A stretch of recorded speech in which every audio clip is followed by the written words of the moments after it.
বলা হয় বিয়ে মানে স্বামী স্ত্রীর জন্ম জন্মান্তরের বন্ধন, কিন্তু কারো কারো ক্ষেত্রে জন্মান্তর তো দূরের কথা, একটা জন্মই ঠিক করে কাটাতে পারে না, বিচ্ছেদ হয়ে যায়, আর নয়তো চূড়ান্ত অসফল একটা বিয়ে হয়ে জড় বস্তুর মতো রয়ে যায়।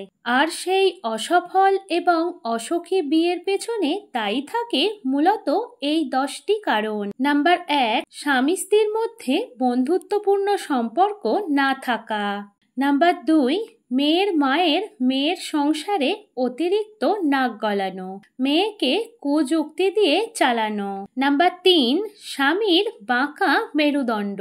আসলে ব্যক্তিত্ববান পুরুষের সংখ্যা আজকাল অনেক কম, ফলে বেশিরভাগ পুরুষই বিয়ের পর নিজের পরিবার এবং নিজের বিয়ে করা বউয়ের মধ্যে ব্যালেন্স রক্ষা করতে পারে না, অন্যায়ের প্রতিবাদ করতে পারে না। নাম্বার 4, শাশুড়ির বৌমার প্রতি প্রতিযোগিতার মনোভাব রাখা এবং ছেলেকে ভুলভাল বলে উস্কানো। নাম্বার 5, মেয়েদের স্বাধীনতার নামে স্বেচ্ছাচারিতা করা এবং স্বামীকে জীবনসঙ্গী ভাবার চেয়ে বেশি প্রতিযোগী ভাবা এবং তার কথা অমান্য করা। নাম্বার 6, বিবাহিত ননদের ভাইয়ের সংসারে হস্তক্ষেপ করা এবং নিজের মায়ের সাথে মিলে বাড়ির বউয়ের বিরুদ্ধে ষড়যন্ত্র করা।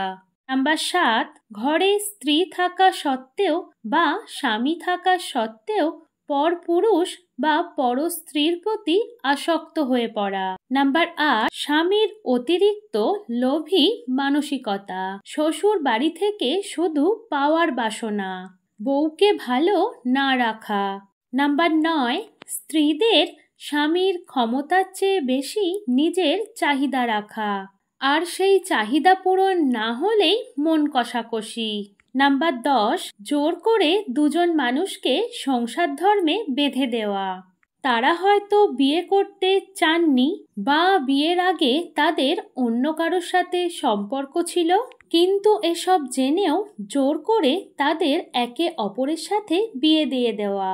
কারণগুলোর সঙ্গে একমত হলে অথবা এর বাইরেও অন্যান্য কোনো কারণ থাকলে অবশ্যই লিখে জানাবেন। ধন্যবাদ।